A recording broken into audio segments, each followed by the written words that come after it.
നിലമ്പൂരിൽ തൃണമൂൽ കോൺഗ്രസിന്റെ സ്ഥാനാർത്ഥി പ്രഖ്യാപനം നടത്തി പി.വി. അൻവർ.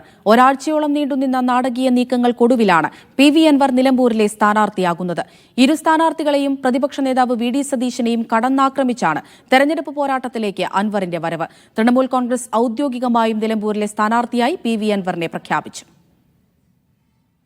1.5 മണിക്കൂർ നേരം നീണ്ടുനിന്ന തന്റെ നയപ്രഖ്യാപനത്തിന്റെ അവസാനമാണ് പി.വി. അൻവർ നിലമ്പൂരിൽ മത്സരിക്കുന്നതായി പറഞ്ഞത്. വൈകാരികത ചേർത്തുള്ള പറച്ചിൽ. നിലമ്പൂരിലെ 2,30,000 ചില്ലാനം വരുന്ന ജനങ്ങളാണ് അവിടെ സ്ഥാനാർത്ഥി. നാളെ ഞങ്ങൾ ഈ പറയുന്ന നിലമ്പൂരിൽ സ്ഥാനാർത്ഥിയായി നോമിനേഷൻ കൊടുക്കാൻ നിങ്ങളുടെ എല്ലാവരുടെയും സമ്മതവും ആശീർവാദവും തേടുകയാണ്. ഇരു മുന്നണികളിലെയും വോട്ടുകൾ അടർത്താനുള്ള ശ്രമമെന്നോണം ഭരണ പ്രതിപക്ഷ വിമർശനവും സ്ഥാനാർത്ഥി വിമർശനവുമായി തെരഞ്ഞെടുപ്പ് പോരാട്ടത്തിലേക്ക് പി.വി. അൻവർ വരവറിയിക്കുന്നു. ഹൈന്ദവ മതവിശ്വാസികളുടെ മതത്തെ, അവരുടെ വികാരത്തെ വ്രണപ്പെടുത്തി അവഹേളിച്ച് പിണറായി സംഘ് കേരളം മുഴുവൻ ഹിന്ദുത്വത്തിനെതിരെ പ്രചരണം നടത്തിയവനാ ഈ പറയുന്ന സ്വരാജ്. UDF ഞങ്ങളെല്ലാം കൂടെ കെട്ടിമറിഞ്ഞ് പ്രവർത്തനം നടത്തുന്നു. ഷൗക്കത്ത് ജയിക്കാൻ പോകുന്നില്ല.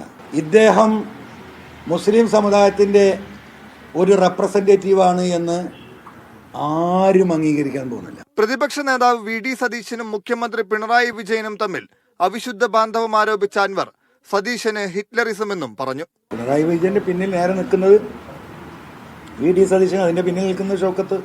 തീർത്തും അൺഎക്സ്പെക്റ്റഡ് ആയിട്ടാണല്ലോ ഈ വാതിലടച്ചു, ഇരുമ്പ് വാതിലടച്ചു എന്ന് ബഹുമാനപ്പെട്ട ഹിറ്റ്ലർ കേരളത്തിലെ 3.5 കോടി ജനങ്ങളോട് പ്രഖ്യാപിച്ചത്. തന്നെ മുന്നണിയുടെ ഭാഗമാക്കാത്തതിൽ UDF-നകത്ത് ഭിന്നാഭിപ്രായം എന്ന് പറയുന്നതിലൂടെ UDF-നകത്ത് പ്രശ്നങ്ങളുണ്ടെന്ന് സ്ഥാപിക്കുന്നുണ്ട് അൻവർ. ഇതും തിരഞ്ഞെടുപ്പിൽ നേട്ടമാകുമെന്നാണ് കണക്കുകൂട്ടൽ.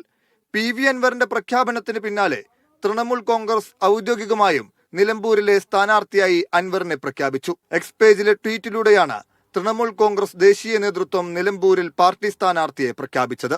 ഭരണ പ്രതിപക്ഷ വിമർശനം, എതിർ സ്ഥാനാർത്ഥികളുടെ നയങ്ങൾക്ക് പ്രശ്നങ്ങളുണ്ടെന്ന ആരോപണം, ഇരുഭാഗത്തെയും വോട്ടുകൾ നേടി കറുത്ത കുതിരയാകാൻ കഴിയുമോ എന്നാണ് പി.വി. അൻവർ ശ്രമിക്കുന്നത്.